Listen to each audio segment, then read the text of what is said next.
This podcast is a proud member of Pod Nation Media Network.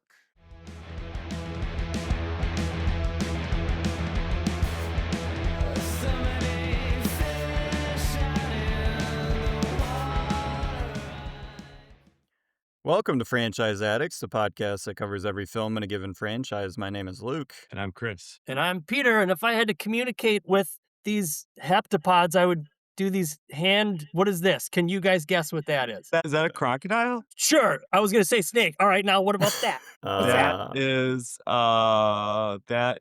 oh my Camel. gosh. Is that Nick Nolte after... Nick Nolte after a night on the town? Yeah. Sure. I got it. Yep, that was it. Perfect. Now we can start our communication. I used to do podcast. this one, the that's his eye right there. I don't know. And that's our Shadow tease puppets. for the film that we are covering today, which is 2016's Arrival by director Denis Villeneuve. Phenomenal movie. Heard of him? Heard of him? He's only been making one of the biggest franchises in the world right now, Dune. Came back and remade it. Canadian-French filmmaker who has kind of been... He's probably a top 3 must-see his new films in theaters director over the past decade. Yeah, he's established himself as one of the auteurs. Now, so there's Prisoners. Like, did you just really have you seen like all of his films? Like Enemy? I don't know if I've seen Enemy. I think Enemy is the only one I have not films. seen. That's the Jake Gyllenhaal as twins playing 2 roles.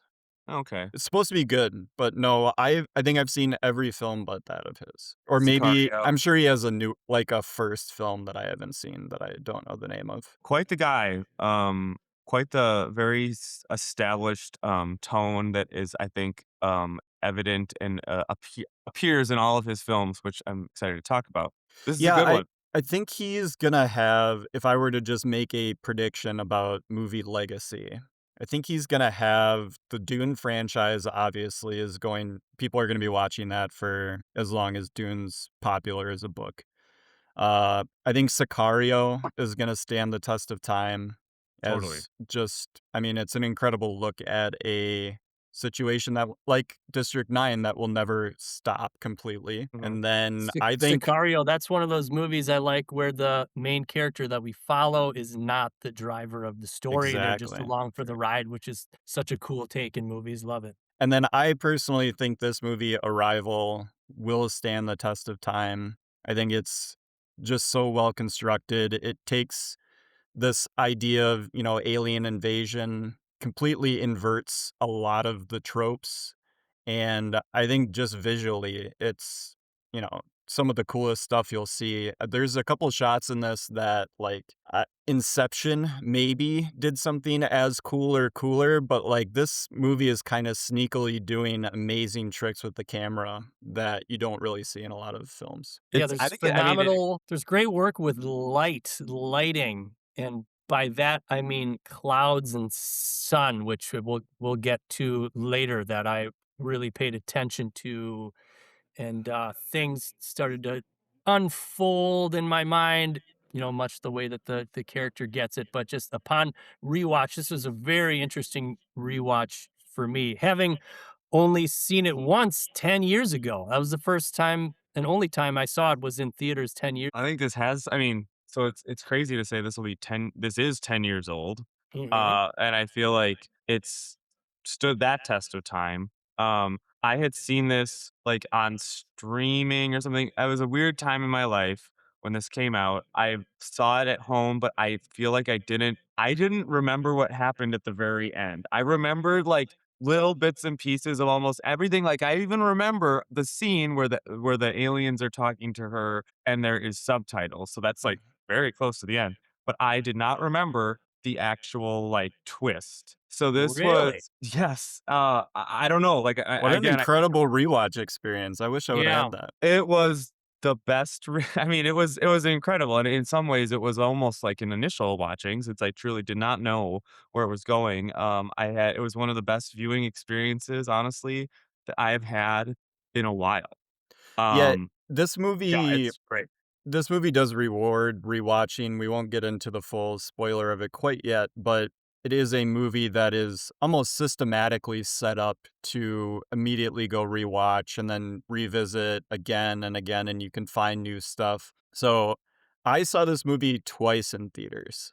It was one of those where I went and saw it, I think by myself, because I knew the director. I had seen some of his stuff before, and I was like, "Oh, this is cool sci-fi." Amy Adams, and I'm a big Jeremy Renner fan. Um, and was just so blown away that like the next couple days I was just telling all my friends like you got to go see Arrival. This movie is unbelievable. And I think I've seen it about 4 times since. So probably 6 7 times in total. Yeah, Yeah. that's very interesting that you don't remember the twist at the end, which would make an interesting rewatch. And because I did remember the twist, it made I think my rewatch even more interesting, paying attention to the performances of the actors and where the characters' mindsets were. And I was really picking apart the movie, trying to figure things out as I went along because I knew the twists. And just discussing it with my wife, we watched it 10 years ago and we have not watched it since. But like I mentioned, that we're going to cover this movie and she's watching a little bit and we never talk about this movie, but yet still my wife remembers the twist. This movie made an impact on us, even though it's a movie that we have not revisited or rewatched and talked about hardly ever. But twist is so memorable that we'll never forget it. The way that the film peaks at the end, the way that, and it's actually funny because is not unlike me. I watched it in 2 parts. I just had to stop. I mean, it was the same day. It was like there was like a 45-minute intermission, but I basically like stopped right up until things. It was like the perfect point. Like I think I stopped it after like an hour and 15, and I rejoined it essentially right shortly before she gets taken up to the spaceship. So like it was just like like teeing up, and then this crazy ending, which you brought up Christopher Nolan, and I did think of Nolan with the time travel aspect of it all.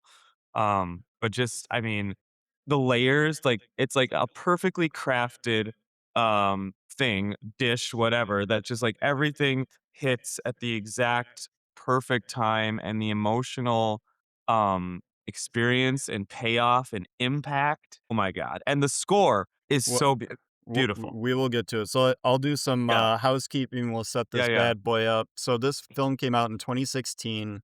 Again, the director Denis Villeneuve. The writer, screenwriter is Eric Heiserer, but it is based on a book by Ted Chiang called Story of Your Life that was written in 1998. The screenwriter Eric Heiser, I believe, was pitching it for almost a decade. Really? And it was deemed too smart of a script and that people would not understand it. They were wrong. This movie has a budget of $47 million and it grossed worldwide $203 million. So a big success, movie over $100 million, even if you're adding in the worldwide, is still a very successful for a sci-fi, like very heady film. Very much. And I think it just shows the talent of the director. Not to say that the screenplay is bad or in any way. Like the screenplay is really, really tight, very solid. But the visuals that get added to the story that bring it to life is kind of the magic of this movie. So Amy Adams was the first and only choice for Villeneuve to play the main parts. She accepted within 24 hours, famously. And then they brought on Renner as kind of the second banana. The ship interior was on a set that was 50 feet off the ground. So much like Nolan making these huge practical sets so that his actors kind of are feeling more in the moment, more a part of this magical realism that the director is creating. And then the other big note from Villeneuve is he wanted this film to feel like a bad Tuesday morning, just like a normal Ooh, day okay. where class gets interrupted for this monumental news. And he wanted it to feel every day, but yet earth changing all at the same time. Very Definitely. 9/11. I Yes, very wonder, so much. you mentioned the script, they thought was too smart. This sounds like a type of challenge that Christopher Nolan would want to take on. Is there any rumors of him wanting to do this movie? Because I think it takes an expert to uh, construct something that all of us can understand, even if the material is like difficult or heady and hard to piece together. It's absolute masterpiece, and I feel like Nolan would be interested in this kind of thing. But For sure. to Villeneuve, I mean, incredible masterpiece. And then the score is this is kind of a sad story. Jóhann Jóhannsson, who did I the looked him up. Sicario Yeah. score also, he had worked with Villeneuve on some of his past movies before Arrival. He died 2 years after this, at 48 years old. Wow. And he wrote the score without seeing any of the cuts from the movie. He wrote it based primarily on the script. Wow, that's insane. Did Do you hear in when you watch Dune? I feel like Villeneuve is like, "Hey, Hans Zimmer, can you do your Do a little best bit. Johann Johansson impression?" That's what I get. Yeah, I totally yeah.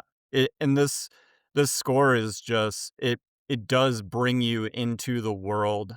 It has parts to it that are very Nolan-esque with the "bwom" yeah. Mhm. and, Hans Zimmer a little bit, obviously. But I think that without the score and to hear that the score is based primarily on what is actually happening from a script standpoint and not just with visuals makes the script sing even more. How does one even do that? How often does that happen in Hollywood, not watching the film to start to construct this? This is crazy sound. I wonder. Yeah, I feel like that might have happened for the guy that did Poor Things, but that's that's speculation. Very a quick aside though, when there's like an emotional I believe it's violin piece that is played in the beginning and the end. It might be sprinkled in through other times. It's very prominent at the end, which is for the big emotional like hit you in the face. And I was watching it and I was like, this is Max Richter. It is. It has to, and because I'm thinking Hamnet, I'm thinking The Leftovers. I'm like this, and it's so effective. Like It's I mean, I feel like that well, whenever Hamnet, the leftovers needed to, like, go to a gut punch, they just brought on the Richter. boom, and I was like, and like Hamnet is great. Oh, The end of Hamnet is made like incredible by the score, in my opinion. And this, I mean, again, all things are firing in this film. All things are firing. But like that just is like the final piece that like will bring someone to tears and like just completely push it over the edge, and so that little piece is a Richter piece. That like the Johann Johansson, I guess, did everything else, and a lot of the very very cool atmospheric stuff. All of it is, which is so cool and like alien-esque, and harkens back to like ancient language, even with some of like the chanting and stuff like that. But yes, of course, that real heartstring tug is our guy Max Richter, which So is educate me on Max Richter. Is he the actual performer who's performing on the he's the instrument? Is this composer. he's okay? done a lot. He's kinda like I mean, he's one of the big guys along with, So one of my Hans Zimmer and the guy there's a few, but yeah, And Yo he's Yo big. Ma. yeah, Max yeah, the stuff that Chris listed as his other works, Max Richter, he also did an incredible reinterpretation of Vivaldi's Four Seasons that if you like classical Okay. music is Mhm. very fun.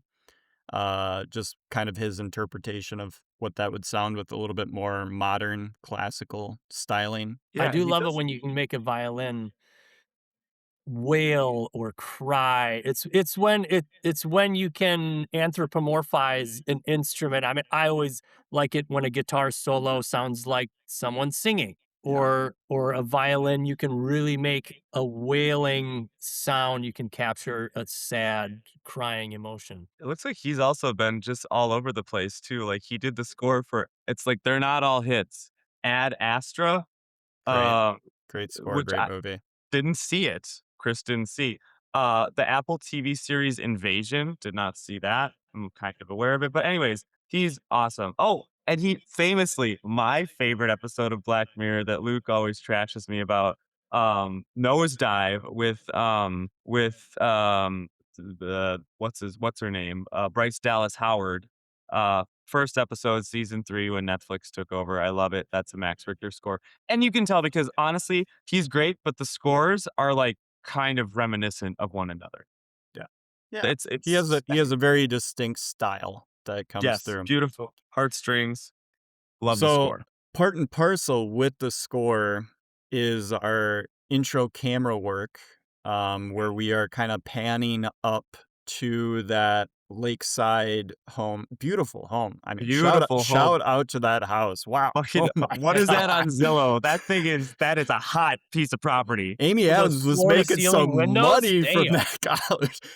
No, I bet you that when Forrest Whitaker is like, oh yeah, you remember that job where you're like doing Sanskrit or whatever she was, that must have She got paid for paid. that house. She got paid. She's big shit in the linguist world. But that pan up, the lighting that's used, very blue, very cool colors, and it pans up, and then at the end, obviously, comes down onto that same setup in the same house, and now you're seeing it from a different perspective.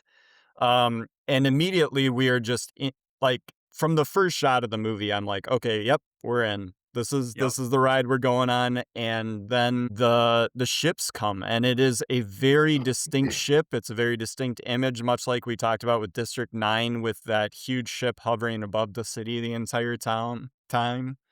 We have this kind of elongated egg oval-y, Yeah. almost like a seed shape. Is it 2001: A Space Oddity? It's got to be a wink to Yes, the definitely a wink. obelisk.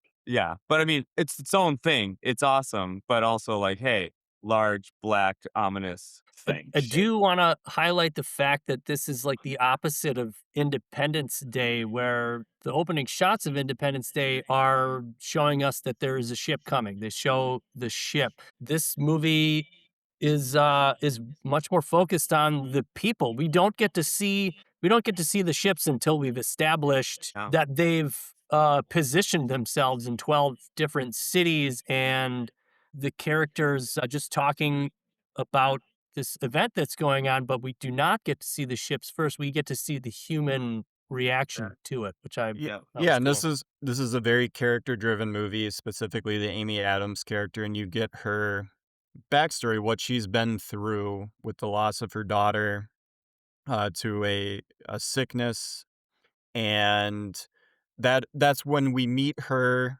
and her characteristics are understood as a mourning mother who is, just kind of going on with her work. And either Chris or Peter, you brought up 9/11 when you're talking about that scene in the on the college campus Yeah. where nobody's in class, and one of the students on their phone is like, oh, turn on the local news, and they flip to it, and like, I mean, I was only in 4th grade when 9/11 happened, but everyone has the same story of sitting in a classroom and having the Yep. teacher wheel the TV in and like just showing you this monumental, like, life-changing news. We definitely had that. We sat and watched the news, except for one freaking teacher. She was an absolute troll, economics teacher, and she Yep. was like, "We are going to be doing class as normal," and we're just like, "What the fuck, lady? We want to I think pay I know what you're attention to what's talking going about. on in the news." God, I was in Milwaukee High School of the Arts just for that one semester, and I had one. Are you tired of the coffee crash? Still jittering an hour after your morning cup of coffee? Listen, I used to drink 5, 6, 7 cups a day to just keep going. The anxiety, the stomach pains, the afternoon crash, it was brutal. Then I discovered Rise Coffee, and everything changed. Rise has less than half the caffeine as regular coffee, but here's the magic. It contains 6 organic mushrooms, including cordyceps, lion's mane, and others that naturally sustain your energy without the jitters or crash. We're talking sharper focus, immune support, better gut health, and calm, sustained energy that lasts all day. Plus, it's organic, vegan, and has 0 added sugars. Unlike other mushroom coffees, Rise is USA grown in California.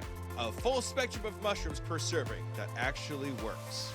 Here at Pod Nation, we only partner with brands we actually believe in, and Rise Coffee is the real deal. Head to risesuperfoods.com and use promo code PODNA15 for 15% off your order.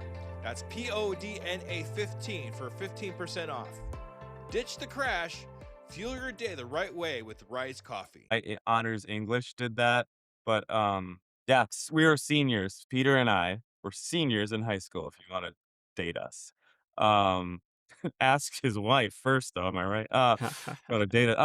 But no, it was quite the realistic portrayal, I think, and just the panic. And I love that, yeah, you don't even see the little Jaws, right? Like, you don't see the ship until they actually get there in Montana. Like, I feel like there's maybe like a little peek that you might get, but really you don't see it until they get there. Did we ever In get the chopper. explanation in the movie as to why they positioned themselves in the places that they did? Did I miss that? Are there internet theories about that? What's the deal? I don't know if I ever ran across an internet theory. I did like the jokes that Jeremy Renner in his voiceover gives, where they're Had a like hit they all song. had a hit single by this random person was top Oh, of their yeah. charts.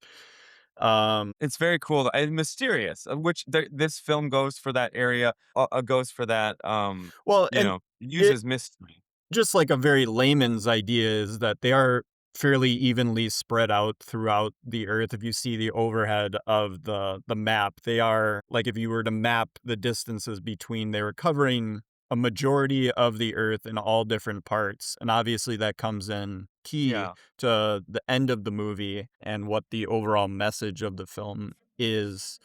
So Forrest Whitaker comes in and he is kind of our get us up to speed character. He is the colonel coming in from the U.S. military, obviously, with these ships appearing out of nowhere around the earth. The militaries are kind of taking the lead on what are we going to do with this. And we get the first interaction with the alien through sound, just with sound. We don't see them. We don't know what they look like. We know nothing. We just have Forrest Whitaker dropping a recording thing down, pressing play, and Amy Adams' reaction to, and our reaction to what we are hearing. Do we really quickly what do we think about Forrest Whitaker's accent? That's not his real voice? Oh, it Are can't we? be. Is it like, is he Boston? Is it like, He's what's doing going like on an there? East Maybe he's Coast. Baltimorean. I don't know. Yeah. I mean, it's fine. I like it, but I did just like, it took me out just for a second to be like, what is that? What was that? Why'd you say that one word that Yeah. way?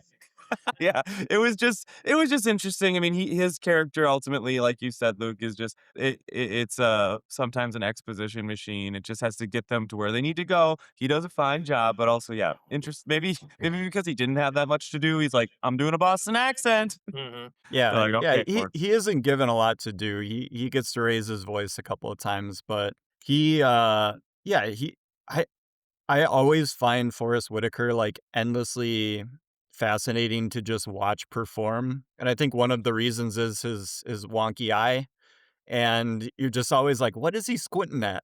What are you looking at, Forrest? He's squirrel chasing a little bit. One of them is. But then he just does that like deadpan look whenever he's like talking to a character, and he just does that like Forrest Whitaker like, and it just like very, very good stuff. He's He's good great. as Saw Gerrera in Rogue Yeah. One. Lies, deception. He's good. He's good as a kooky guy in that one. He's huffing that what was Yeah. it? Little I think Vader he has style almost. he has the ability to be like authoritative, but also like have like a tough heart.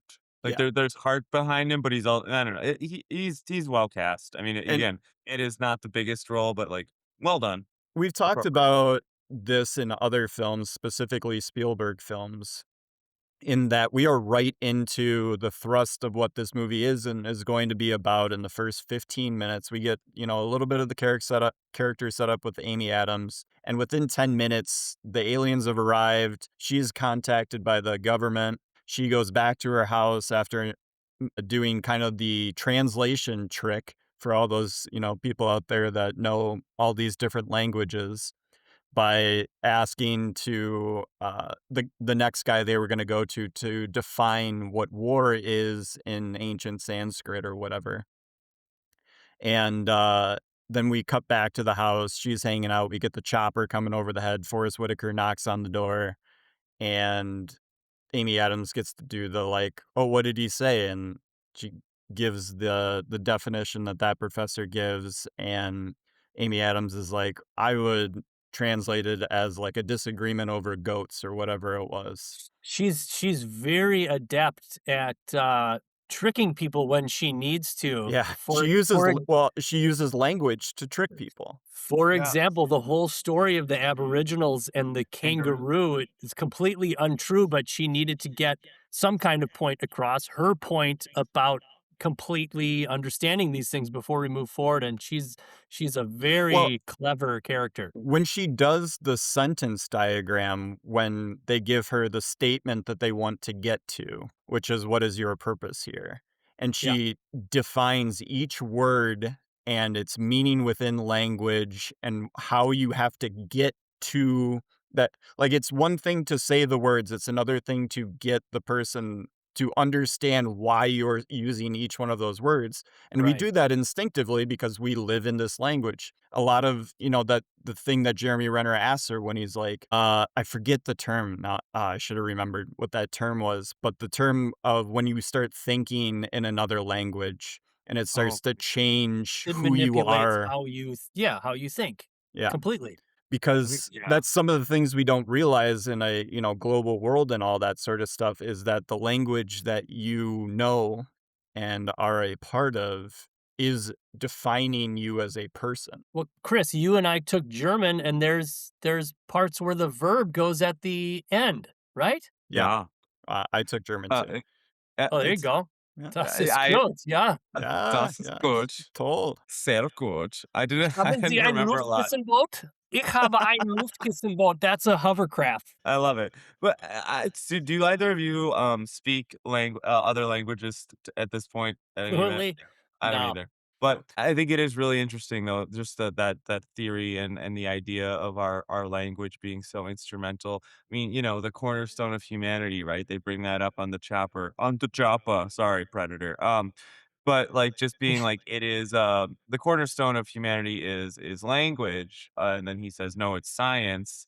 But of course, setting up what will be something that goes on for a lot for the rest of the film. But just like that is so true, and like language is how we set our perceptions, and our perceptions are our reality, and our reality is our experience. And I mean, right away getting into some really heavy ideas that like the film will briefly talk about, but then also it gives you stuff to like leave the film and like think about, and like presents these ideas that like you might not have really considered, or maybe you did, but like it brings up such a rich tapestry, I'll say that, but of ideas and just like behind the evolution of language and what's behind it. Well, one of the videos that I watched doing prep for this show by someone way smarter than I am, because I would not have thought of this, is just if you take the way our language is written, English for one, is that we write from left to right. We are literally discovering the future as we write left to right on a page. So the next letter follows the next letter, follows the next letter, follows the next letter, and you can only look back on the past. Whereas the alien language is a circle. So there is no start, there is no end. Time is not a function of that language. Like if you were to read English in a circle, you wouldn't know what was the starting word and all that sort of stuff. But to them, it doesn't matter. So that is like a literal textual way, like imprinting way of how language changes our perception of just time. It's from True Detective said it best: time is a flat circle. Consciousness was a cruel trick. It's very God damn but that all line. of it, like, Don't and make me go Russ Cole, baby. Oh, you got some beers you could just take apart and fashion into little toy soldiers. Oh boy, he was right. But seriously, I mean, funny also, but like all these are awesome concepts, and it's really like you say, heady stuff. Also, it is crazy that this film was so successful. I think for the right person, this is like an amazing film. For example, my 22-year-old son started to watch it with me, and this is a quiet film. This is a movie that is about aliens, but like it's not like it's just, it's you have to be ready for what this film is and what it is not, and I think I mean, yeah, I don't know, I think do you think some people were very let down, turned off by this? I'm sure there were, yeah. I don't want to Especially be if you friends with those people. They see suck. like a movie like Sicario, which does have action set pieces and like is violent and stuff like that, and you go, "Oh, that guy's making an alien film? Like that's gonna be sick." And then like the first hour and 15 minutes is just like talking. I mean, for sure, it's a very quiet film. Like, It's I have it a sound bar, like, pumped up all the Well, way, the like, it really sound never is not stops. quiet, and the sound is no. very Sound is atmospheric. very The the very the loud. the Yes. score that is. For Yeah. sure, but, like, as far as, like, I mean, for example, we don't there's one explosion that we do get, but, it is it's calm, and I think there's, like, a cold, clinical sensibility that he has, not to say that there's no heart or anything, because there absolutely is, but I think we can even see this sometimes in, like, Dune. Like, it's just, like, I don't know, that like, there's, like, a tone to his films, and I don't even know, like, I'd have to go back for Prisoners and Sicario, but, like, it is calm and calculated and He not very emotional. Like, I mean, he there he is has a emotion, but there's very subtle. he has a very David Fincher energy to Yeah. like he is almost like he's revealing what is on screen to you, the viewer, in as unbiased of a way as possible, and just Yes. kind of letting it flow over you like this incredible situation that's occurring. And I did want to make another comparison to Nolan again in just this scene where you are Amy Adams and Jeremy Renner are being brought up to the ship, and they don't know how you get on the ship or what is going on, and they go up the kind of forklift ramp thingy, and Scissors then lift. the That would be scissors. my job. I would operate the There you scissors go. lift. That'd be my job in the movie. And then they do the gravity inversion where you have to essentially jump up and then you land sideways. Yeah. And that whole camera trick, much like, Nolan in, In the Inception with the hotel? rotating Yep. hotel. Now Nolan adds, a fight sequence to that to enhance it because that's the type of film that he's making. Villeneuve, like, that happens and it's very quiet, and they end up just walking down the hall, and then you get the visual of, the big screen, literally a movie theater, uh that these characters walk into and start interacting with. So Villeneuve is using visual to kind of bring you the wonder, whereas Nolan is going to bring you action to enhance kind of what he's doing all around it. Yeah, I do want to piggyback on like some of these scenes are just very calculated and emotionless, and it reminds me of many of the characters in Dune. Well, the good guys, Mhm. the Harkonnens are interesting. Wish there was more Harkonnens in Villeneuve's Dune, You got to but read it, man. oh, I have Lot read more it. Yeah, behind the scenes on the Harkonnens. dude, the Harkonnens are so interesting. I But the always main pronounced it Harkonnens in my Harkonnen, head. yeah, Harkonnens, whatever. But the main characters, the House Atreides, like they're not very interesting, and they are cold and Well, calculated and extremely thoughtful. And Villeneuve nails that. all the scenes shot on Atreides look like Arrival Yeah, Yeah. cloudy and wet and and blue. almost like Seattle. Did you and Amy Adams has this, like, for a lot of it, has almost this, like, I don't wanna say it's lifelessness, but it's like a blankness. But it makes sense. She's supposed to have this tragic passing of, like, the thing person she loved the most in her life, and you're like, yeah, she would just kinda just be like, "Well, I'm doing my job, but this sucks." Yeah, and I mean, Well, spoiler alert, she's, like, seeing all over at all times, maybe. Maybe. Here's my question about this. When all these shots of cloudy days and her depressed, I don't think she has had her Dr. Manhattan omniscient unlocking yet. I think that she's just a depressed alcoholic. I really think that that's it. That's how did you guys also hear that Jeremy Renner mentions that she has a bottle that she's been hiding, and she's got the shakes, and there's glasses of wine True. out in all of the scenes with clouds. I think that she is in a bad depression before all of this, and the use of clouds and the use of dull colors is her depression. And then when they show shots of her daughter, which happens in the future, there is more light. There's Yeah. a little more sun. When we first see the ships, there's a little more sunlight. When her awakening happens, there's more sunlight. I think that the shots earlier in the movie, she's just a depressed person. I Well, think yeah, and I'm that's only it. talking. I completely love that idea and that read on it. I'm as I'm speaking, I'm trying to like not do it within the context of the full movie. Okay. Because All right. obviously, as the screenplay Spoiler alert. linearly is working, we are thinking she is depressed because she's Yeah. lost her daughter and all that sort Mhm. of stuff. Obviously, your reading is the correct one, where Okay. this is a person with problems currently that Yeah. is starting to figure out how to resolve those, Yeah. so that she I- can be prepared to, get married, have a kid, do all that She stuff. needs some light in her life, which is, I think, what informs her decision to go ahead with her decision to try to have a child despite knowing the outcome. And Really, really heavy stuff. I think maybe alcoholism, maybe just flat depression, maybe like married Yeah. to her work, and her Mhm. work isn't bringing her the most amount of joy because she's doing like governor, you know,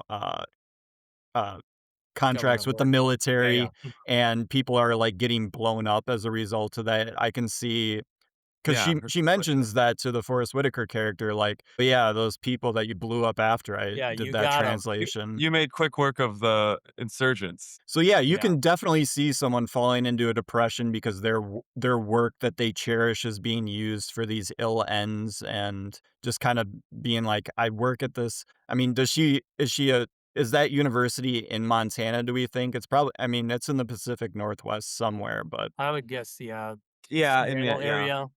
because Um, the ship So is damn in cloudy. Montana, Yeah. So which maybe the ship was in Montana to possibly attract from either the West Coast or the East Coast as equally as possible to get as many experts closest to it as possible. I don't know. Just I throwing think it out. Alpine Valley. Denis Alpine Valley. Villeneuve was like, In between Chicago and Milwaukee. what is the Yeah. biggest open space in America that I can go to? And they're like, have you been to Montana? Film in Montana. Our alien pilots aren't very good. They need a lot of space. They don't want to crash into the trees. Yep. Or I the love that village. one of them water. One of the ships, right? sick. At least that's so cool. Was that the one that was out by China? Right? Yeah. I Very believe- Project Hail Mary on the boat that they're kind of using to stay away. I'm gonna see Mhm. that one day. I Oh, can't wait. dude.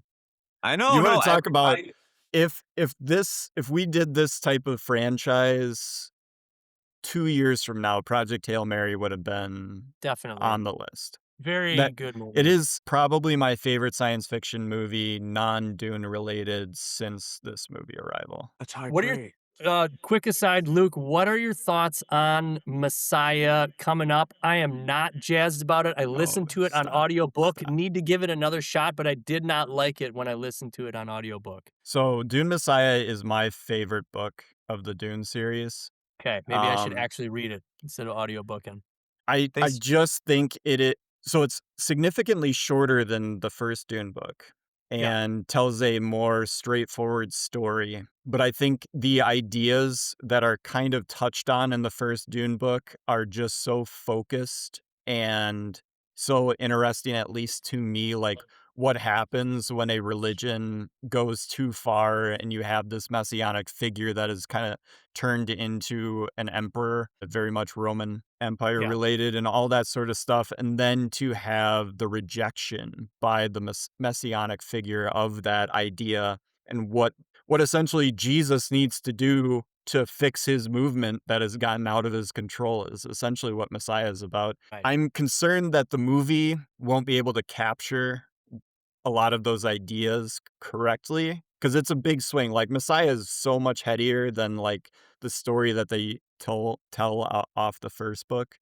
I think Villeneuve can do it though. If anyone Yeah, can, if anyone can do it, he can do it. And the first two movies are great. The first one I think is like, if I were to like rate it, I'd be like an 7, 8 for the first movie, and then the second movie is just significantly better in my opinion. It has more to work with, but I rewatched it within the last month, and I was like, oh yes, this movie is amazing. They showed like the first 17 minutes of it at CinemaCon, like the new Dune movie, and it got really? rave. People said it was amazing. So Looking forward to it. December of this year. It's gonna be big. being released at the same time as Avengers Doomsday. Yeah, which one's gonna do better, do you think? Dune. Dune's gonna. I feel like this. Yeah, I mean, I know we're getting off topic here, but I think that we're gonna see that these Marvel movies. I mean, it'll still make millions and millions of dollars, but also there's a thing with IMAX. Like Dune has the rights to all the IMAX screens that week, and so or something of that nature. So, and like Marvel has like made a new type of viewing experience that's like supposed to compete with IMAX. I don't know. Clearly I'm just having the bullet points here, like the clickbait articles, but I think it'll be very interesting, and I will definitely see Dune. So sure. I have a couple structural things to talk about with Arrival, and then we can get into the full picture, the full transcendence of time that we are taken through in this film. Does the kind of action plot piece with the kind of rogue guards that are listening to all these alt-right figures on the meatheads. line talk about it? We gotta send a shot across the bow. And That's right. Listen, here's the truth. If it's not something you love to do, automation is mandatory. You didn't start your podcast to spend hours editing clips. You started it to create, connect, and grow your audience. But here's the problem. Every other platform works with video podcasts, and manual editing eats up your most valuable asset, your time. That's where Opus Clip changes everything. Upload your video, and Opus Clip will automatically find the gold nugget moments, auto-clip the captions for the best parts, perfect for TikTok, Reels, and Shorts. 1 hour-long episode becomes 10, 20, even 30 viral-ready clips in minutes. The tool even predicts each clip's viral potential, so you know exactly what to post. No more tenuous editing, no more wasted hours, just you staying in the place that you love to be, creating content that matters. Head to podnationopus.com for your free trial and get back to doing what you do best. Stop editing and start creating now. It's Alex Jones. Fear. Do you Broadcasting think fear, that what a that surprise. part works to help us get through the middle of this film and towards the end? Yeah, you definitely need some kind of conflict. That was a highly suspenseful scene that I was just like, I can't. Whoa, is this clock really going real time? What are you doing, Villeneuve? But are the aliens must be pretty telepathic if they could sense that there was a bomb in there, maybe without having seen it, or they can read the minds of the soldiers. How powerful are these aliens? Well, they can just they see everything, so they knew they knew all. They knew the time. They know all. Yeah, right. It doesn't have to do with telepathy. It has to do with their life experience in knowing the future. Yeah, Right. time is a flat circle, baby. Yeah, Obviously. and their ask that we find out is they're like, we are gonna need your help in like 300 years. 3,000. 3,000 years. So Okay, it's like, yeah. so More they're seeing the full picture all the time. They know exactly how much time they have in each situation, and they jet them out. Great shot on the explosion, switches to that slow-mo to show the effects of no gravity and them just getting rocketed out of there. I don't know how they survive that, but they do. And then the last structural thing is, I think the CGI is kind of not great. The scene when she goes up to the ship to get the final bit of information, does it Her work? hair looked like the fox's hair in Disclosure Day. Yes. Yep. We or the wolves in Frankenstein. Yeah, always the But wolves really, in Frankenstein. to comment, I'll do just a second on each of those. I thought that insurgent, alt-right, whatever, is barely touched upon, which is fine because I don't think we need it to do much besides, like, as you said, just kind of move the plot along. And I think if they would have done more with it to flesh out, like, who who is that guy? I mean, that the soldier guy has like one scene where they're like, "His daddy's gonna be killed by the aliens," to kind of show that, and then he's listening to like the Alex Jones, Rush Limbaugh character, and that's it. Do you guys think that that's enough? Do you want to see more? Do you want to see less? What I mean, what do you think about that? I mean, I kind of agree with that, and it really wouldn't take much. It would take a couple of different extra 20 seconds probably for fleshing out a couple of those characters and their motivations. So like I feel like some script writer or director could do that very efficiently, literally like 40 more seconds and two different pieces leading up to that. Probably could have done it. I would agree with you, Chris. Yeah. I was a little worried. I'm like, did I forget that there's this weird, almost too long subplot about these guys trying to blow up this alien ship before we can get the message across? And I was very satisfied with the amount of time that it took up. I was like, oh, that's enough to drive the plot forward. It's not too much that it becomes like a main thing within the Not movie at when you all. think Yeah. about it. And I think it's effective. I don't yeah, maybe 40 seconds if you wanna draw it out just a little bit more and add a little bit more context to it, but I think they did a pretty efficient job of getting that across. And the Mhm. film does have the theme of mystery. I mean, so much of it is like, talking about the old Nolan references, like The Prestige or Inception, as far as like it's playing a trick. And that's not really what's happening with this alt-right insurgency thing, but like we're showing you this, and then now it's gonna, it's a magic trick. But it is just they show just enough. And we don't know what after the bomb went off, I was like, oh, what is this bomb about? And then they kind of say, oh yeah, it was the insurgents. And again, it's fine. It does what it needs to do, and you do have that like oh my, like the absolute I don't know be like it being baffled as like, well, why is there a bomb ticking down? What's happening here? So that's kind of a that elicits some anxiety, right? And so we get to probably the most Nolan part, which is the end of the film, where Yeah. we are cutting back and forth between a scene and a kind of dinner get together, like event, kind of Yeah. red carpet type event Maybe it was a that, luncheon. I hate the yeah. word luncheon. So we're gonna call it a luncheon. I mean, she was dressed pretty fancy for a No, it luncheon. was a You big dressed, ball. It was a big it was Yeah. celebration of like the have overcoming to. Of this her mystery. and like her book that had been released and all that. So we're getting the dilation. We're getting the back and forth between the future and the past, and characters in the future using their conversation to impact the past. The Chinese liberation leader is giving her the words to say to him to convince him to stand down, which are the last words of his wife as she was dying to him, which we never do here. Um, Do you know what it and is? what is it? It's war. It's something along the lines of like war has no winners, only widows. Because I've listened to something where and it is interesting too. Like It's done again, in That Mandarin, might be, right? yeah. it's No, just yeah, it's in it, but and just adding to the mystery too, right? Because like he like whispers it to her, or we don't know, or whatever. It's just it adds to the mystique of everything. But So yeah, I did guess he get was he awakened like Amy Adams was? Does I he have don't. the same level of consciousness as her? What if they all learn the language? Because she wrote the book. yeah. She wrote the book, so I mean, I I think guess I think it we're is spreading as people interact with the language, the ability to understand time through that language is coming off on people. She's just had it for longer.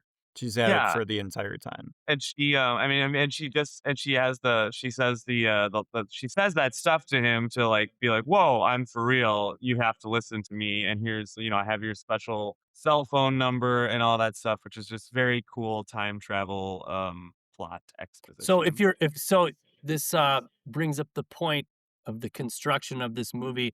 More people are becoming aware because they're learning the language. It's exactly the journey that we, the audience member, is on. We get snippets of different points in this woman's life and we don't understand it, yet we will understand it by the end because we are starting to understand the language. And then that goes exactly with rewatching the movie. You have a better understanding because you're familiar with the time manipulation and the alien language. So He walks you right through it exactly the way he should. let's talk about the end of the film, the full reveal, what is actually going on. So Amy Adams' daughter obviously is her future daughter. With Who is the this girl? with the Jeremy Renner character, and then we get the appreciation that the person that we saw at the start of this movie, Amy Adams, has not had her daughter yet. Like has all that in front of her. They have the line of dialogue between her and Renner, like if you could see the future, would you change anything? Or if you could redo the past, would you change anything? And she says no, ultimately. And then we understand why Jeremy Renner's character left, why he is not around with the daughter, why they are separated, and it is because Amy Adams tells him what is going to happen. So Can we does he never learn the language? Because if he had the same time stuff that was going on with Amy Adams, he also would be able to see what was going to happen with their daughter. I don't I think think he gets the same awakening. I think that's it. I think this might be a plot hole. I mean, like, I love this film, right? But like, first of all, too, like, obviously, like the Jeremy Renner leaving her and the daughter, or like splitting up. That's a traumatic event. That's hard for her. That's hard for the daughter. If Amy Adams has this omniscient presence and knows what's going to happen, wouldn't she be like, I'm not going to tell him that? Yeah, this Well, is like a like, huge ethical question. Yeah. well, because yeah, I Well, mean, and like, I yeah, maybe it's not a plot hole so much as like she just felt like that always was going to happen, so it has to happen. And it is sure. going to lead to him, running away and resenting her for making that decision that he had asked her, like, if you could see what was going to happen, like, would you still do it? I th I And Yeah. think I think that we've talked about this, the hero's journey of people being chosen ones, and I think maybe he just is not awakened to the timeline yet like Amy Adams. Amy Adams is our chosen one. Luke Skywalker, Emily Blunt from Disclosure Day. I think that there's levels to your power, and she's the first one to unlock it, so she must be the most aware, most powerful. That's my read on it. You can read this through like a biblical interpretation too, if we want to talk that way, which I don't think we do. But right, like you could like Yeah. the chosen one, right? yeah, yeah. Mhm. Yeah. She Yep. Okay, moving Well, on. she is she has almost godlike powers in that she can see all time. And it's And then not yeah, fully fleshed out like what the full like ability to know the future, know the past, all that sort of stuff. It is kept vague enough that there aren't like severe plot holes and like that doesn't make sense with how this was depicted in the film because you can just be like, well, she was only seeing snippets of things and people only see snippets of things that they want to see and like need to see and stuff like that. What do you think her classes were like in the future with her college students? She's like, "Hey, don't sleep with that guy. He's got an STD. You're gonna regret it." Or by the even way, more oh wait, simply, dude. like, oh God, I gotta go do this lecture and this one fucking sucks at the end. Like Yeah, the people do kids all fall not dig asleep this at one, 8 AM. but I gotta do it this way. Don't you marry that guy. Don't go to beauty school, Tara. It's not gonna work out Don't well drop for out, you. stay in So school. I had texted you guys that I love this movie unabashedly. Every single bit and piece of it I think is fantastic. I will reflect that in my overall ranking. But I do not like one line of this film. Oh And yeah, I it was is curious at about the this. end, Oh, and yeah, that's right, you said that. it is the last line of the film, I believe. There might be one more Oh, after, no, I but glitched it's out. the Jeremy Renner, "Do you wanna make a baby?" And I'm like, Oh, "Oh boy." Peter we left. lost Peter. He was He's like, I disgusted. nope, I'm out. I'm He on, and was for that reason, I'm out. Okay, so you did like I think that. it is way too just like hammer, meat, nail. Like, we get it. We understand what's happening, I think visually, thematically well enough, and I think that line just kinda runs really flat, where it's just like, yes, you're going to have a kid. We know this is gonna happen. We don't need Renner being like, do you want to make a baby? This is for this. I mean, I wonder if it's almost like a studio note. Like we Yeah, we have don't. to really make this clear what's happening. Yeah, Yeah. which I mean, fair. I don't know. I mean, like I didn't mind it as much. I feel like, but I I see like it's I cackled. I was like, oh, there it is. There's that line. So as far as Jeremy Renner lines go, there is while I was watching a little bit of this with my wife, it's a seemingly insignificant line. It's when Jeremy Renner's about to pull his hazmat suit off. He just simply says, and it fits well with the scene. He said, "Everybody yes. dies, right?" Yep. And I was like, Yeah. "Oh my God, that's it!" Because a minute earlier, my wife and I are discussing: do you make this decision of having a child who's going to die? And my wife said everybody dies. Everybody's going to do that, have that happen to them. So why not have a life, have a positive thing in your life? Because everyone's going to experience the end. So Well, that that was just like awakened me. My wife was just nailed it. And then he said that line a minute later. I was like, oh, that's it. well, when Amy That's the Adams has crux that of the movie scene here. with her daughter, kind of by the lake, where Yeah, she kind of tells her without telling her what is going to happen that there is this rare disease, right. and she goes through like, you're the bravest, strongest person that I'm almost getting choked up right now, strongest person that I know. And to just go back and like all of the scenes with the Max Richter where they're like, doing the fake cowboys and Indians in the yard, Uh, and just all those moments that as a And the parent sun is you out and you just beautiful in would those you're scenes. like, I would never give back those moments. And it's like, would you give it back to not have to suffer through the loss of your child later on? And she Mhm. ultimately chooses not to, and like those are the reasons why. Like you can't, like that's something you're never going to get back if you choose not to have that kid. and that's the emotional stamp, right? Like this film does all these awesome heady things, talks about language, does this, but then at the end, the emotional pull is like, like life will be painful, but you must do it anyway. Or you can choose to do it anyways. The beauty, the sadness, the score, the kid. See, I mean, this is all like recipes for like, oh, would you like Chris to lose his shit? Or yep, like put all these ingredients in. I mean, I couldn't help it. Like it's again, and I used to shit on like Clint Eastwood movies because I'm like, they're just pulling at heartstrings. But I think that this one does so in such an artistic, beautiful, like this just worked for me on the deepest level. And I feel like it, especially as a father, as someone that's gone through relationships that have been joyful and that have been, ultimately maybe tragic is too intense of a word, but very sad. I mean, people that we've lost in our lives, like this just hits. This is one of the most core facets of our humanity, right? Yeah.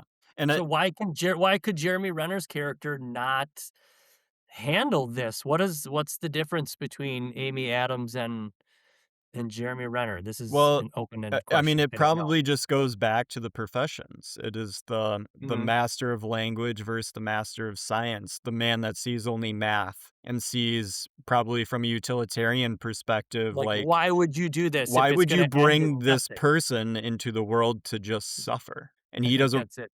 Got it. he doesn't want that, whereas Amy Adams is, Yeah. through her memories and stuff, giving you the reasons why she would choose to suffer that. And Quick note too. yeah. Well, really, just apparently the original story that this is based off of is very much in the line of determinism. Like, so there's like no choice. It's just like things will happen. And actually, I guess the daughter dies in a rock climbing accident. So something that you could potentially like avoid. I guess the screenwriter did not like the hard determinist mood and made it more about choice, which I think was a brilliant, amazing choice for him to make, and makes it like this. It makes it the emotional gut punch that it is, and is ultimately so rewarding. Yeah, and so the original script, the ending was that the alien septopods were actually giving them actual stuff. Like the United States got faster than light travel, Oh, and really? China got like a life-saving device. And apparently Villeneuve and the screenwriter just kept on being like, "That's too pop No, sci-fi, we don't too need pop it. No, sci-fi, we it's don't not need what the it." movie's about. And so Nope. they just ended up dialing in on language being the gift. Yeah, perfect. That goes with the whole tone. We don't need superhero shit. Like, this is not a superhero movie. This movie, while it is about fantastical aliens, like, it's not a it's like sci-fi in style and in some plot, but it is really not. It's a movie about, humanity, which, It's a movie about being a mom. Just yeah. being a And mom. awakening yourself to a higher consciousness. It reminds me of there's an old Carl Sagan video where he's trying to describe two-dimensional things and three-dimensional things and eventually to four-dimensional things. Let's imagine you are a flatlander man living in two dimensions. There is backwards, and there is forwards, and there is left and right. You don't know that there is an up or a down. And in comes an apple that is coming from above that the two-dimensional people never see, and it appears out of nowhere and comes through as a shape of an apple in segments and then disappears. The two-dimensional person does not understand what happened. So it's like that, and then he brings up a fourth dimensional tesseract and he tries to describe it, and he shows you a cube that is within a cube and it's in three dimension. He's like, this is not it. This is just a shadow of it. This is our best shot at describing a four-dimensional object, but we're holding it here. It's in 3D. This is the shadow of the fourth dimension. And these are the kinds of things that I think about, and these are the things that this kind of movie brings to my attention, and therefore I love thinking of a higher consciousness. This nails it. Love it. Best things a film can do, make you think and elicit emotion. It's true. In my And opinion. this is Crush full it. of them. All right, let's get to our favorite scenes from 2016's Arrival. Chris, kick us off. Your favorite scene Okay, from Arrival. so this is tough. Like, part of me wanted to say when she's explaining the sentence, because that's really great. But I have to be true to, I guess, what really, really blew the doors off for me, and it is like the very end.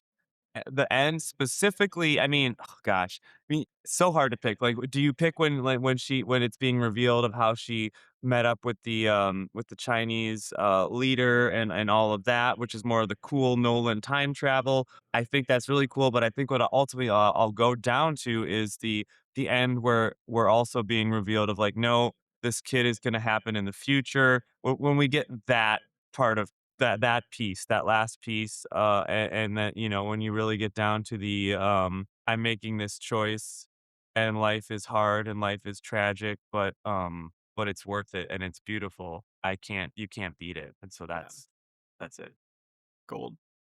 Peter? I would specifically, I mean, there's obviously all that stuff that Chris mentioned, but I think the point for me specifically is when the line is mentioned by the heptapod, Luis sees future.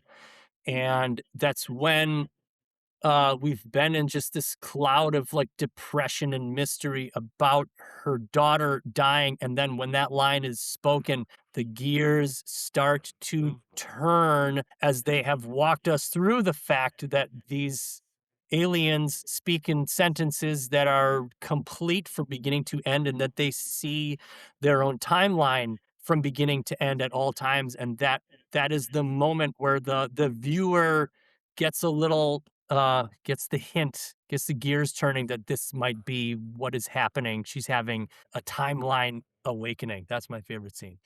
I'm gonna go with the them boarding the ship for the first time and them walking up to the screen, basically.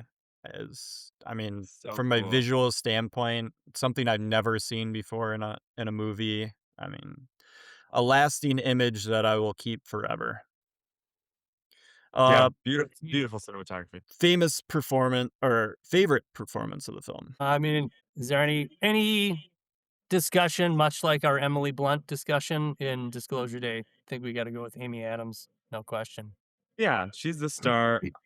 Well, but here, Luke, I mean, and so, but Luke, you were mentioned before, you're a huge Jeremy Renner fan. And I think that the world, and I'm just hypothesizing, I think we have a lot of people that are like, Jeremy Renner, yeah, he's cool, he's fine. But like, you love Jeremy Renner. And so I ask, to maybe speak on his performance here, maybe speak on your overall love of that actor. Elaborate. So Renner, especially in this movie, he's a very giving actor. Like he's a good scene partner in that he Yeah. will match whatever you're doing. And I think he does a good job of taking a step back, letting Amy Adams have the camera focus on her. He is very subdued in this. He just seems like a guy that who is a scientist that kind of is attracted to this super smart lady, And but is is doing his own stuff, and he can do that. He can bring like to life Hawkeye, which is like a superhero in the Marvel world that like shouldn't be that cool, and he is very very cool in that role. Also gives it a ton of emotional pathos. The second to last Avengers with whatever Avengers Endgame, when it Yeah. opens with him after the blip, Ooh, that's a like good part. that is who you go to in that crew to land that emotional weight. I think he plays Yeah. being a dad Good- really Good well. point. Yep. I love him in Hurt Locker where he's doing the more Yes. crazy, like eyes wide role. I love him in The Town too, where he plays like almost a perfect like Boston tough guy. He's got so much range. He's got so much ability to work with whoever else he's in scenes with. He's one of the best performers we have. I He's love solid. that Really take, well and said.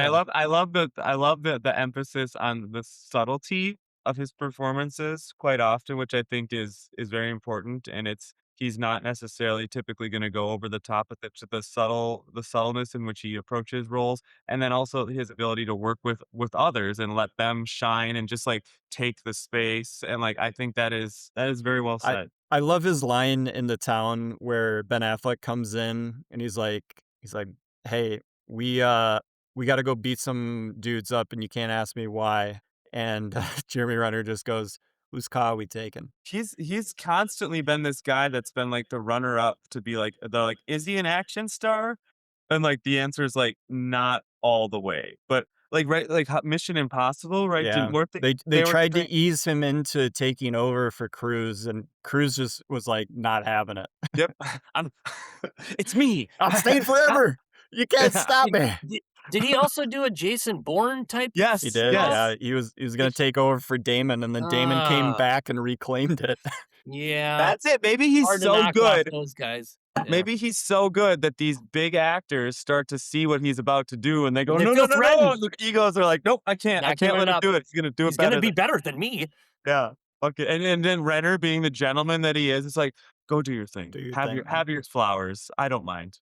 He that's also how- started his own app, so he might be a crazy person Yep. too. Are you on the Jeremy Renner app? Where you can discuss all things Jeremy Renner. I actually co-founded it with him. Renner's my boy. Startup. My stock options are not looking great right now. Shit. Needs another hit. So Okay. MVP. I'll give my performance to Amy Adams also. She is the center of the movie. It was written for her. Oh, after all that Jeremy Renner talk. It was Renner nice is a great supporting character. He's a great That was a supporting great. character. That was a great flowers to Renner. Is this quick question? Is this the best Amy Adams role? Yes. If this is the Talladega Amy Adams Nights. Mount Rushmore. She's in Talladega Nights in a small role. That was her best one. No. She's in a lot of shit. She is. Um, She works. She works. I mean, she's Philip Seymour Hoffman's wife in The Master that She gives is. him a very She's sad great in man that job. movie. Yes. Yeah. I mean, she's a wonderful actor. I mean, you can see her now doing like a soap opera role in the Cape Fear show on Apple TV, where she does an over-the-top Southern accent, and the entire show is actually a soap opera, but has a lot of A-list stars. But away from that, yeah, I mean, this is just also okay. She's so quiet. Like another thing that I was thinking, and again, this is all part of the film, and this works to the style. But like, she's talking to the aliens, right? She's like, "What do you think?"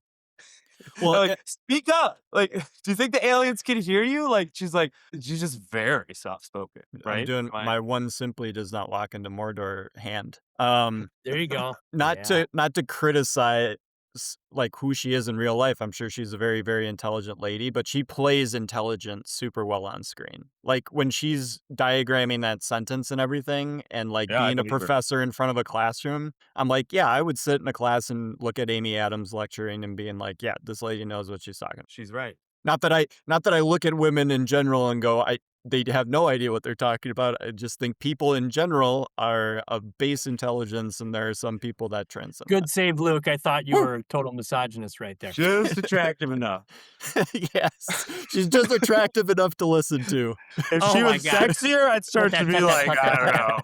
Probably doesn't actually. Bad. Just No, kidding. not good. That's a parody. Not that kind of podcast. That's a parody, not the manosphere. Okay, keep going. MVP. I'm gonna go with Jóhann Jóhannsson. Totally put me in the movie, especially those early scenes in the dark hallways, the gravity manipulation, the giant screen. Definitely, I think this movie is not as good without Jóhann Jóhannsson. Sad that his career could not be longer. I'll say Denis Villeneuve, which is obvious. I mean, I could also, yeah, but I'll just go with because and maybe the screenwriter. I mean, it is really well written, but I Based on mean, a book. Not that yeah, adaptation isn't an art in itself, but it's not an but original screenplay. well, yeah, but just like Luke, you mentioned this when we were talking beforehand. Like almost every shot is interesting. Yeah. Every like we talked about these little potential like I don't even I'm not gonna even call them plot holes, but like the little things that you have to be like, oh yeah, just believe this. Yep, they figured out this language and they have a computer system. But like it's all handled with such master preparation from the score, from the cinematography, from the everything is put together so well that you believe all of it. Like it's none of it comes into question. You're just being shown like from the beginning. You're like, this is a master at work here, Yeah. and you like it's just he's an amazing filmmaker. I'm really excited to see the rest of this guy's career. Like he's one of our I'd say most exciting filmmakers working today. I think he's the new Spielberg.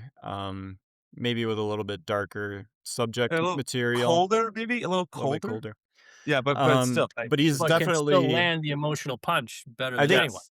I think he's with Nolan the best filmmaker working right now. Sorry, Tarantino, you don't make enough movies. I'll make that 10th one day. And he I'm talks also shit gonna. about Paul Dano or what? Like, what's that Yeah, about? what the fuck?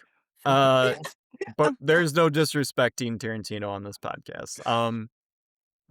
I am also gonna go with Denis Villeneuve. If you watch the movie a number of times, like I have, and also nerd out with all the people theories and stuff that go on around this film, there are movements of the camera that are matched with how the circular time dilation of the movie is occurring. There are scenes where you're cutting back to an Amy Adams you think memory, and then if you look forward near the end of the film where there's a continuation, like she is literally like walking in a circle almost the entire movie. And so if you literally just watch the end of the movie and then immediately start it over, you're going to see that the same camera shot. pans up and the camera then pans down at the end. So like you're literally the movie, you could, like Memento, you could watch it Unbelievable. backwards and forwards and Unbelievable, just man.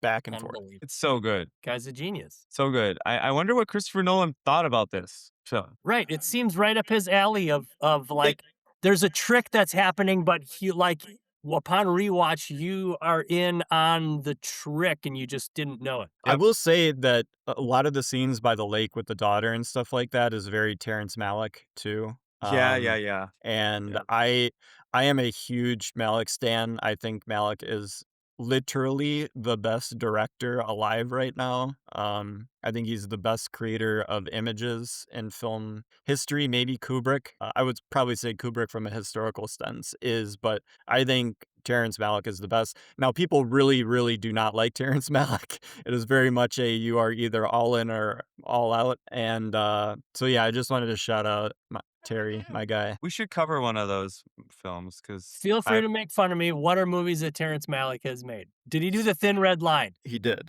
Okay, came out same year as Saving Private Ryan. Did not do as well as but it that is other World War II movie. it's a different movie. It's not better in any way. It's just so different. It's a different movie. Yeah, but equally as good in my opinion. Tree of Life is his masterpiece.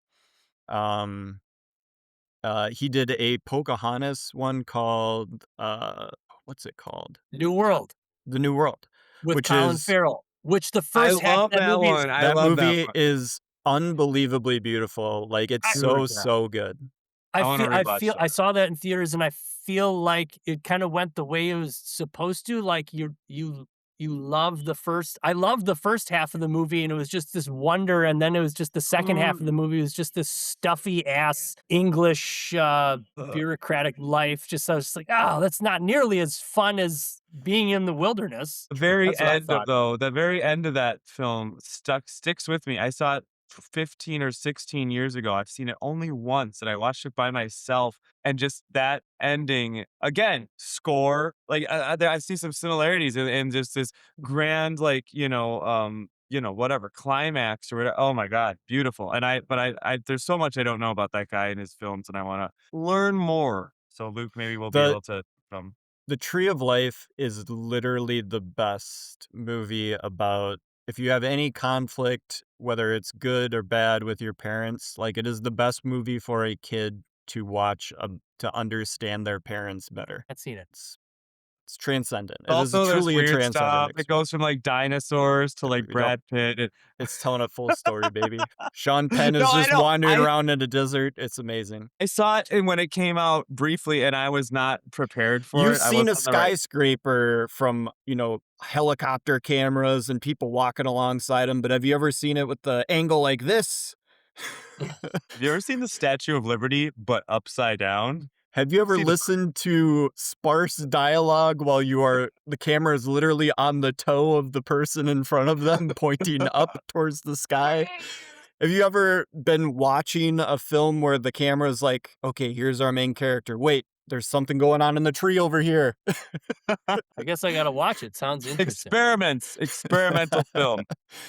On a grand a lot of the behind the scenes on that too, and how they shot it and lit it with all natural light and literally had a set that they could rotate so that it would be consistent with the lighting in the house. It just from a technical standpoint, he's the best to ever do it, besides maybe Stanley Kubrick. Love it.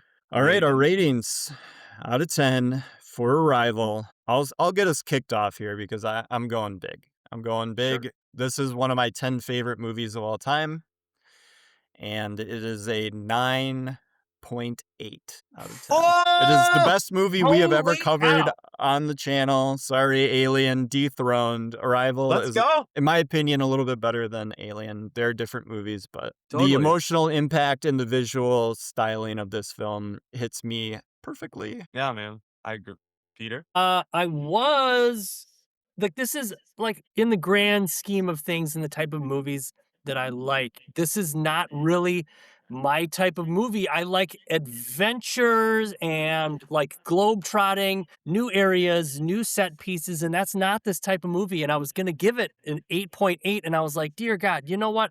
A movie that I saw 10 years ago, but that I still remembered the emotional impact that it has and what it means, and us covering it again and talking about it. This movie cannot be below the 9s. I'm giving it a 9.0. Great movie. Beautiful. I will go 9.5. It's really great. I honestly don't remember exactly what I gave the other ones, but I feel like this could be the highest rating, or if it's not, it's like right there. This, as I mentioned, like this was, as Stefan said, this has everything.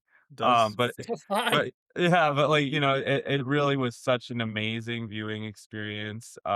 It's beautiful, it's wonderful. 9.5. Great. I'll promote our high own praise from you guys. I love it.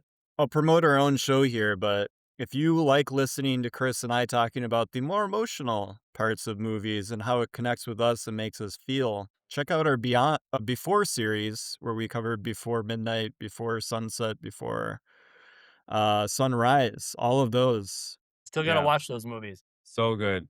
Not seen them. Watch them with your wife and then just see how your relationship is impacted afterwards. Yeah, all right. Some of them will go really well. Yeah, some of them you'll be like, oh man, when we were dating and it was great and all that sort of stuff. Remember all the crazy fights that we had? And then midnight happens and you're like, oh shit, these are the same things we talk about. Oh no. Honesty, honest filmmaking, really well done.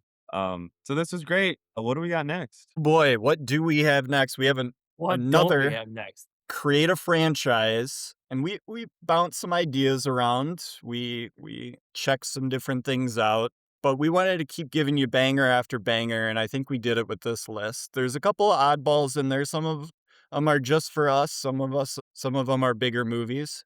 Actually, probably four. Yeah, four just for us and one big movie. If I'm reading it correctly.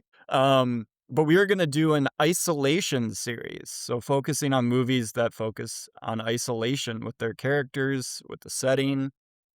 We are kicking it off in 1982 with The Thing. One of the That's a good greatest horror one. sci-fi movies of all time. It is so good. I've seen it once or twice. Oh, get ready. I know. Awesome. Can't wait. Then we are moving to 2000 with a movie I saw in theaters as a 9-year-old, Castaway. Is this the first Tom Hanks movie that we are going to be doing on the pod? I believe so. Yep. Yeah. One of my 100%. favorite performers of all time, America's dad, Tom Hanks. America's father. Can't wait. No longer the captain of that ship. Then we get a little weird. We're going to 2009, a movie that is very appreciated by the fans of it, that is underseen. That is Moon. Moon.